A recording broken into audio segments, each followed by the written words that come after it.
የዋሽንግተን አስተዳደር ቴህራን ያቀረበችውን ባለሶስት ምዕራፍ የሰላምና የድርድር እቅድ ሙሉ በሙሉ ውድቅ አድርጎታል። ይህን ተከትሎም አሜሪካ ከኢራን ጋር የገጠማትን ውስብስብ የድርድር ማነቆ በኃይል ለመስበር የሚያስችል ወታደራዊ እቅድ መንደፉን አክሲዮስ የተሰኘው የዜና አውታር ገልጿል። የኢራን መንግስት በአሜሪካ ለቀረበለት ጥሪ የሰጠው ምላሽም በቅድሚያ የሆርሙዝ የባህር ወሽመጥን ክፍት ማድረግና የባህር ላይ እገዳውን ማንሳት፣ በመቀጠል ደግሞ ዓለምን እያወዛገበ ያለውን የኒኩለር ፕሮግራም ድርድር ውጥረቱ ረገበ በኋላ ወደፊት በሚደረግ ሌላ ምዕራፍ ለማሸጋገር ያቀደም ነበር። ይሁን እንጂ ፕሬዝዳንት ዶናልድ ትራምፕ ይህንን የቴህራንን የቅድመ ሁኔታ ሐሳብ አልተቀበሉትም። አክሲዮስ አጽንኦት ሰጥቶ እንደዘገበው የአሜሪካ ማዕከላዊ እዝ ፔንታጎን በኢራን ላይ አጭር ነገር ግን እጅግ ጠንካራ የሆነ የጥቃት ማዕበል ለማካሄድ ዝግጅቱን ስለማጠናቀቁ ተመላክቷል። ይህ ወታደራዊ እቅድ ከዚህ ቀደም ከነበሩ ስልቶች የሚለየው ኢላማ የሚያደርገው ወታደራዊ ጦር ሰፈሮችን ብቻ ሳይሆን የሀገሪቱን የሲቪል መሰረተ ልማቶች ጭምር መሆኑ ነው።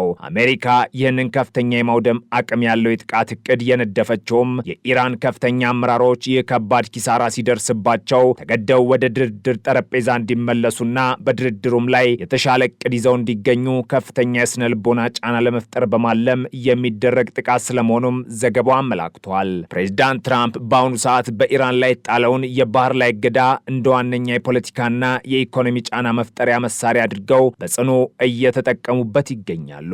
ይሁን እንጂ የስልት የሚፈለገውን ውጤት የማያመጣ ከሆነም የድርድር በሮቹን በኃይል ለማስከፈት ሲባል ቀጥተኛ ወታደራዊ እርምጃ መውሰድን እንደ አንድ ተመራጭ አማራጭ በቁም ነገር እየተመለከቱት ነው። የዚህ የኃይል እርምጃ ማስፈራሪያና የጦርነት ዝግጅት አስፈሪ ገጽታም በአሜሪካ የመከላከያ ሚኒስቴር የበጀት ጥያቄ ላይ በግልጽ ተንጸባርቋል።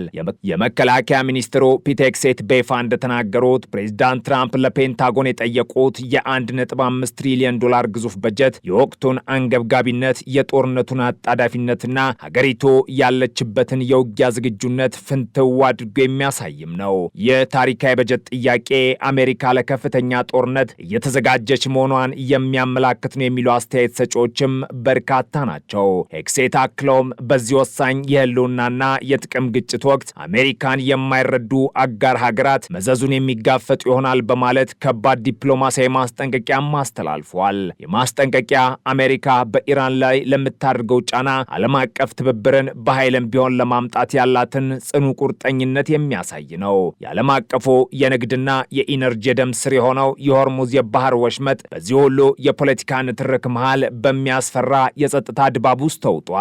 ከዓለም ነዳጅና የተፈጥሮ ጋዝ አቅርቦት ውስጥ 1/5ኛውን የሚያስተላልፈው ይኸው ስትራቴጂካዊ የባህር መስመር ዛሬ ላይ የጭንቀትና የፍርሃት ማዕከልም ሆኗል። የወጡ የባህር ላይ ትራፊክ መረጃዎች እንደሚያሳዩት ባለፉት 24 ሰዓታት ውስጥ ብቻ በዚህ የባህር ወሽመጥ ያቋረጡት መርከቦች ቁጥር 6 ብቻ ናቸው። ይህ አሃዝ ቀድሞ ከነበረው የተጨናነቀ የንግድ ትርምስ አንጻር ሲታይ እጅግ አነስተኛና የችግሩን ጥልቀት እንዲሁም ዓለም አቀፍ ኢኮኖሚ ላይ እያንዣበበ ያለውን አደጋ የሚያሳይ ህያው ማሳያ ነው ሲል አይሪሽ ታይምስ ዘግቧል። ፕሬዝዳንቱ በማለዳው በማህበራዊ ሚዲያ ገጻቸው ላይ ፍንዳታዎችና እሳቶች እየበረቱባት ያለችን ከተማ ከጀርባቸው አድርገው አውቶማቲክ የጦር መሳሪያ ይዘው የሚያሳይ አስደንጋጭ ምስል አጋርተዋል። ከምስሉም ጋር ኢራን በቶሎ ብልብቶን ይሻላታል የሚል አጭር ነገር ግን አውዳሚ መልእክት አስተላልፈዋል። ይህ ድርጊት የዋሽንግተንን የስነ ልቦና ጦርነት ጥግና የኃይል አማራጭ ዝግጁነት በግልጽ የሚያሳይ ነው። ኢራንም በበኩሏ ይህንን ዛቻ እጇን አጣጥፋ አልተቀበለችውም። የኢራን ከፍተኛ የባህር ኃይል አመራሮች የጦርነት ፕሮፓጋንዳቸውን እያጠናከሩ ሲሆን በአሜሪካና በእስራኤል ኃይሎች ላይ እጅግ አውዳሚ የሆነ አዲስ የጦር መሳሪያ ለመጠቀም ዝግጁ መሆናቸውን እያሳወቁ ነው። የኢራን ባህር ኃይል አዛዥ የሆኑት ሪል አድሚራል ሻህራም ኢራኒ ባደረጉት ንግግርም ይህ አዲስ መሳሪያ ቀደም ሲልም በጠላት ኃይሎች አቅራቢያ በተጠንቀቅ መሆኑን አረጋግጠዋል። አዛዡ እንዳሉት ይህ መሳሪያ በጠላት ልብ ውስጥ የልብ ምት የሚያቆም ድንገተኛ ፍርሃትና ሽብር ሊፈጥር የሚችል አቅም አለው። የዚህ መሳሪያ ምንነት፣ ቴክኖሎጂ አቅምም ሆነ የሚተኮስበት መንገድ በግልጽ አለመብራራቱ ደግሞ የኢራንን የስነ ልቦና ጦርነት ስልትና የጠላትን ግምት የማዛባት ፖለቲካዊ ጨዋታም ያሳያል። ይህ ማስጠንቀቂያ የተሰጠው አሜሪካ የኢራን የሰላም እቅድ ውድቅ አድርጋ የባህር ላይ እገዳዋን አጠናክራ በቀጠለችበት ወሳኝ ወቅት መሆኑ የነገሩን አሳሳቢነት ከፍ ያደርገዋል። የኢራን ውስጣዊ ፖለቲካም ከዚህ የውጭ ጫና ባልተናነሰ መንገድ እጅግ እየተናወጠ እየተለዋወጠ ይገኛል። በአሜሪካና በእስራኤል የጋራ ጥቃት የአገሪቱን መንፈሳዊና ፖለቲካዊ መሪ አያቶላህ አሊ ኻሜኒን ጨምሮ በርካታ ከፍተኛ የኢራን የጦርና የፖለቲካ ባለስልጣናት መገደላቸው በአገሪቱ የፖለቲካ መዋቅር ውስጥ ትልቅ የኃይል ክፍተትን ፈጥሯል። የኻሜኒ መገደል በኢራን የውስጥ ስልጣን ሚዛን ላይ ሰፊ መላምቶችንና ውጥረቶችንም አስነስቷል። ይህ የኃይል ክፍተትን ተከትሎ የኢራን ፓርላማ አፈ ጉባኤ የሆኑትና ከመካከለኛው ምስራቁ ጦርነት ጀምሮ እንደ ዋነኛ የአገሪቱ የፖለቲካ መሪ እየወጡ ያሉት መሐመድ ባገር ቃሊባፍ አሜሪካ በኢራን ላይ የከፈተችው የባህር ላይ እገዳና ወታደራዊ ጫና ዋነኛ ዓላማው ሀገሪቱን ከውስጥ ማፈራረስ ነው በማለት በብሔራዊ ቴሌቪዥን ቀርበው አስጠንቅቀዋል። በአሜሪካና ኢራን መካከል በተደረገው ብቸኛና ቀጥተኛ የድርድር ዙር ላይ ዋና ተደራዳሪ የነበሩት ጋሊባፍ እንዳሉት ፕሬዚዳንት ትራምፕ ኢራናውያንን በአክራሪና በለዘብተኛ ጎራ በመክፈል በኢኮኖሚ ማዕቀብና በባህር ላይ እገዳ አማካኝነት የውስጥ ብጥብጥ ፈጥሮ ኢራን እጅ እንድትሰጥ የማድረግ የተንኮል ስልት እየተከተሉ ነው ብለዋል። ጠላት ወደ አዲስ ምዕራፍ ተሸጋግሯል ያሉት ጋሊባፍ በባህር ላይ እገዳና በሚዲያ ዘመቻ አማካኝነት የኢኮኖሚ ጫናንና የውስጥ መከፋፈልን በማንቃት ከውስጥ እንድንፈራርስ እየሰራ ነው ሲሉ ጋሊባፍ አስረድተዋል። ለዚህ የህልውና አደጋ ብቸኛው መፍትሄ ብሔራዊ አንድነትን መጠበቅ መሆኑንም አበክሮ አሳስበዋል። በዚህ ውስብስብ ጂኦፖለቲካዊ ፍልሚያ ውስጥ አሜሪካ በኢራን ላይ የምታደርገውን የኢኮኖሚ ማነቆ ይበልጥ ለማጥበቅና የዓለምን የንግድ መስመር ለመክፈት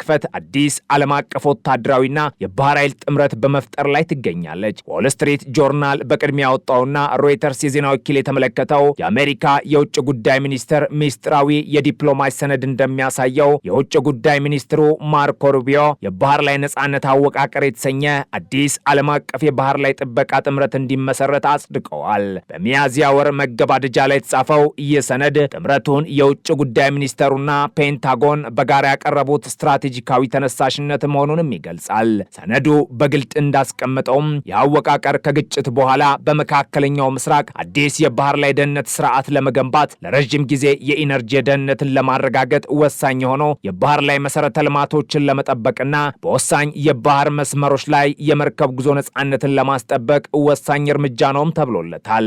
የዚህ ጥምረት አሰራር እጅግ የተዋቀረ ሲሆን በውጭ ጉዳይ ሚኒስቴር የሚመራው ክፍል ከአጋር ሀገራትና ከዓለም አቀፉ የንግድ መርከብ ኢንዱስትሪ ጋር ያለውን የዲፕሎማሲና የመረጃ ልውውጥ ግንኙነት ሲመራ በፍሎሪዳ ከሚገኘው የፔንታጎን ማዕከላዊ እዝ የሚንቀሳቀሰው ወታደራዊ አካል ደግሞ የንግድ መርከቦችን የዕለት ተዕለት እንቅስቃሴ በመቆጣጠር በቀጥታ ትዕዛዝና ጥበቃም የሚሰጥ ይሆናል። የአሜሪካ ኤምባሲዎች ይህንን ጥሪ ለአጋር ሀገራት እስከ ግንቦት 1 ድረስ በአካል ቀርበው እንዲያሳውቁ ጥብቅ መመሪያ የተላለፈ ሲሆን ሩሲያን፣ ቻይናን፣ ቤላሩስን፣ ኩባንና ሌሎች የአሜሪካን ተቀናቃኝ ሀገራት ግን ከዚህ የጥምረት ጥሪና መረጃ ልውውጥ ሂደት ሙሉ በሙሉ አግልሏቸዋል። አሜሪካ ለጥምረቱ አጋር ሀገራት ያቀረበችው ጥሪ ግዴታን የሚጭን ሳይሆን ሀገራቱ በዲፕሎማሲ መረጃ በማካፈል ማዕቀብ በማስፈጸም ወይም የባህር ኃይሎቻቸውን በመላክ የየራሳቸውን አስተዋጽኦ እንዲያደርጉ የሚያበረታታ ነውም ተብሏል። በማንኛውም ደረጃ የሚደረግን ተሳትፎ እንቀበላለን ያለችው አሜሪካ ሀገራቱ አሁን ካሉባት ቀጠና የባህር ላይ ግዴታዎች ውጪ ኃይሏን እንድታመጣ አንጠብቅም ሲል ሰነዱም ያብራራል። ይህ የባህር ላይ ነጻነት አወቃቀር ፕሬዝዳንቱ ከሚከተሉት የከፍተኛ ጫና ዘመቻና አሁን እየተካሄደ ካለው ድርድር የተለየ ራሱን የቻለ ተቋማዊ አሰራር መሆኑንም ሰነዱ ያትታል።